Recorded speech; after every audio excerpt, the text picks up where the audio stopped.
Over a fortnight ago, Esteban Ocon was announced to be staying on at Alpine till 2024, which was news that everyone cheered about. After all, the Frenchman had formed solidly in the later half of 2020 when the team was known as Renault, and for the 2021 season up to that point. But you've probably noticed that I've placed an asterisk behind that statement. Well, that asterisk is there in case you fall in the category of someone supporting Alpine's Formula 2 Academy drivers, Lundgaard, Zhou and Piastri, because Alpine has unfortunately continued its tradition of letting down its Academy drivers. This comes despite former Renault boss Cyril Abiteboul saying in 2019 that it hoped to promote one of its drivers by 2021. Now, as it stands, the three immensely talented drivers will not have a Formula 1 seat until 2023 at the earliest. And I say earliest because a seat for 2023 may not even be guaranteed. Alonso's contract only ends after 2022 and it is currently unknown if he will continue. And while it may be a minor issue for Piastri and Lundgaard, who could realistically run another year of F2, the same cannot be said for Zhou. Zhou is now in his third season of Formula 2 and currently leads the driver standings. If he wins the title, he will not be able to race in Formula 2 for 2022. It should also be noted that running a fourth year in Formula 2 will probably do little to help him earn a Formula 1 seat. He's already had 3 years to show what he has to offer, and it's definitely more than enough time for him. So either way, I do not see him in Formula 2 for 2022. But for PS3, it should be noted that he is in the title fight despite being a rookie, and he could realistically take the title, which will leave him with nowhere to go for single-seaters in 2022. Unless either PS3 or Zhou choose either of the 4 options. They can move to Super Formula, depart the Academy in the hopes of snagging an F1 seat with another team, join another academy, spend a year testing or reserve driver for their parent team before hopefully getting a race seat, or move to Formula E. Both drivers should not be faced with any of these options, and what's most startling is that they aren't even the first drivers from this academy to be faced with these options. Oliver Rowland and most notably Jack Aitken have been faced with these options. Rowland graduated from the academy after 2016 and became appointed as Renault's development driver. When the decision to replace Palmer for 2018 was made, Renault opted to pick up Sainz on loan from Red Bull instead of promoting Rowland.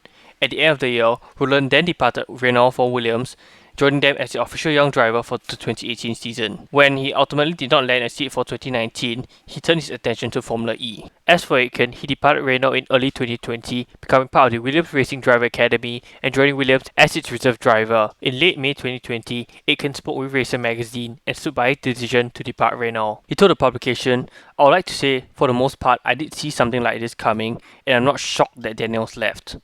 I think it's the next move of who they replace him with that is more the reason why I'm happy to stick with my guns. I saw it coming, I'm just not confident that they're necessarily as invested in their junior driver academy as the junior drivers might hope. I felt like there was less chance of progression there. There's a lot of rumors, you probably know more than I do, of a certain Fernando Alonso sniffing around. If they were to bring in someone like that, I wouldn't be surprised. They do seem to need a bit of a team leader, and I'll be thinking, well, what's the point of being here?" Back then, Aitken was arguably the best driver in Renault's academy, with Zhou second to him. Renault lost Aitken because he did not feel he would have the opportunity to move into Formula 1. And true enough, the team has proven him right in the past 2 years. Now we move on to the next segment of this video. What is the reason for Alpine being unable to promote its drivers? Many people have said that the reason why Alpine is unable to promote its drivers to Formula 1 is due to the lack of a customer team for it to place its drivers at. And that is somewhat true. But beyond that, the other reason is actually a larger problem that F1 faces: an insufficient number of seats and teams on the grid. A problem that unfortunately is unlikely to go away anytime soon. When Manor collapsed in early 2017, the number of teams on the grid fell to 10, after rising back to 11 for 2016 with the arrival of Haas, which meant that 2 seats were taken off the grid. With such a small grid, it means that for young drivers to rise into Formula 1, it would need to come at the expense of other drivers, and indeed, we have lost many fan-favourite drivers due to this in recent years, with the likes of Nico Hülkenberg, Danny Kvyat, Kevin Magnussen, and Romain Grosjean. And yes, I know the Haas drivers were dropped for financial reasons officially, but both drivers were bound to be replaced by at least one Ferrari Jr. at some point. And with Manor's status as a backmarker, it meant that it would be the perfect team for a young driver to hone their racecraft, away from the pressure of the midfield and the front of the grid. Many of Formula 1's greatest drivers, including Fernando Alonso and Michael Schumacher, started out in backmarker teams. More recently, Daniel Ricciardo and Esteban Ocon also started out in backmarker machinery with HRT and Manor respectively. And it's deeply regretful that the problem of lack of seats isn't going to improve anytime soon, because the new Concord Agreement has added a new barrier to entry for potential entrants. Any new team wishing to join the grid must now pay a $200 million entry fee, which is intended to compensate existing teams for any dilution of the prize fund. Based on 2016 team financial records obtained by Forbes, converted using the 2016 exchange rate of £1 to $1.27, midfield teams spent between $247 million to just above $128 million. With the $145 million budget cap in place, it is expected that any new entrants seeking to be competitive will be operating at the budget cap, which also has a list of exclusions. This means that any new team will be paying a $345 million sum to partake in its inaugural season, excluding costs outside the cost cap and costs incurred by construction of new facilities or the upgrading of existing facilities. For reference, the Mercedes race team at Brackley spent £275 million in 2016, roughly equivalent to $349 million based on the 2016 exchange rate. With that level of expenditure required, it is impossible for any new privateer team to enter F1. And for manufacturers, with the costs required to start a team from the ground up, it will simply be easier to acquire a struggling backmarker team. With the current Concord agreement set to expire only in 2025, it stands that the grid is unlikely to expand until 2026. And now, back to the Alpine Academy.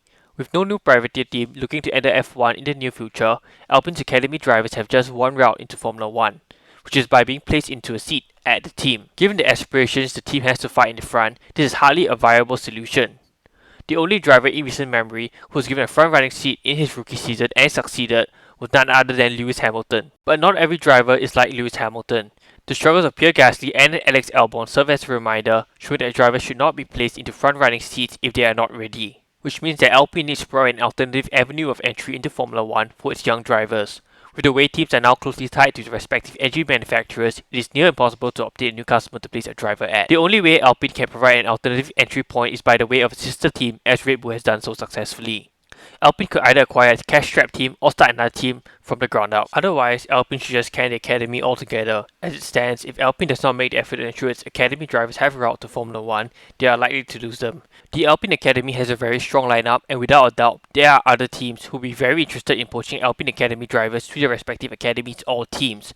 There is zero point for Alpine to continue pouring funds that can be used elsewhere into a driver academy that is only cultivating talents for other teams to snatch. Last weekend, Guan Yu Zhou received his first ever FP1 run with Alpine, becoming the first Academy driver to receive this privilege. Whether this remains a one-off or the first of many FP1 runs for Alpine Academy drivers remains to be seen. And with that, that's the end of this video. What do you think about the state of the Alpine Academy, or what do you think about this video? Do share your thoughts in the comment section below, and before you go, thank you for watching.